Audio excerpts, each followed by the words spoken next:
Order. I call the honourable member for Fremantle. Thank you, Deputy Speaker. All governments bring different priorities and different focuses to the task of setting and pursuing a national agenda, but there is always a set of core issues whose immediate and long-term significance demands the attention and application of any responsible government. Here now in 2014, climate change has to be at the very top of that list. Some would say that national security is at the very top, but let's remember that, according to the US Defence Department's Quadrennial Defence Review this year and Australia's current national security strategy, climate change will create grave and complicated security challenges, including a number that are specific to our region. Some would say that the economy is second only to national security, and that's a point many would accept. But again, climate change represents a severe future cost and risk to our economy. I know a lot of people who would say health is the greatest priority, and it was heartening to hear from Professor Fiona Stanley at the Climate Change Day of Action rally in Perth that I attended on Sunday, when she spoke about the severe health impacts of climate change, especially for vulnerable members of our community, including the elderly and children. Remember that in 2009, the Lancet and University College of London issued a statement that said, "Climate change is the biggest global health threat of the 21st century. Effects of climate change on health will affect most populations in the next decades and put the lives and well-being of billions of people at risk." The reality is that action on climate change is action to improve security, to strengthen a sustainable economy and to protect the health and well-being of Australia and the world's people and the environment. Indeed, Deputy Speaker, climate change remains the greatest moral, economic and environmental challenge of our generation.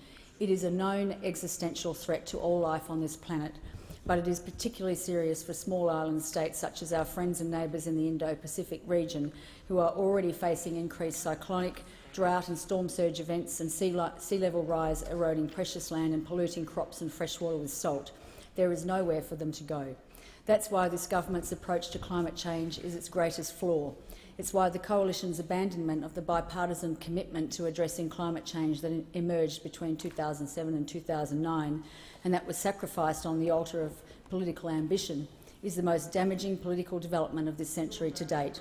But, Deputy Speaker, if this government's only failure was to not take climate change seriously, to perhaps look in other policy directions, while nevertheless leaving the clean energy future reforms of the Labor government to proceed on track, then you might accept their preference for sticking to their knitting, as the Prime Minister would have it, in terms of a conservative windback of progressive social reforms and the promotion of an anything-goes, free market, big business-oriented program. Instead, unfortunately, it has made the dismantling and destruction of Australia's carefully established and effective climate change action architecture a key part of its general program of nation unbuilding. In the first 12 months of government, it has removed the price on carbon, defunded the Climate Change Authority and a range of renewable energy and energy efficiency programs, and indicated its intent to undermine the renewable energy target. An article in Crikey this week by Paddy Manning responded to a sobering report from the Climate Institute on the extent of effective subsidies to our hydrocarbon-dominated energy sector by noting, "Putting a price on carbon, the most efficient way to tackle climate change, was an attempt to internalise these costs so that purchasing decisions would forever more take into account the impact on the climate. Energy from fossil fuels would get more expensive, renewable energy wouldn't. That's not a subsidy, that's a level playing field. Now the carbon price is gone, the government is proposing to pay polluters from a taxpayer-funded emissions reduction fund as part of its direct action plan, and the public also have to pay for the damage done by climate change." As he says, the level playing field is being torn up. Our economy is being returned to an artificial state of affairs where emissions-heavy energy production and other industries operate on a cushion of direct and indirect subsidies, shifting the economic, health and environmental costs to the Australian public, the Australian taxpayer, to the future generations of Australian people.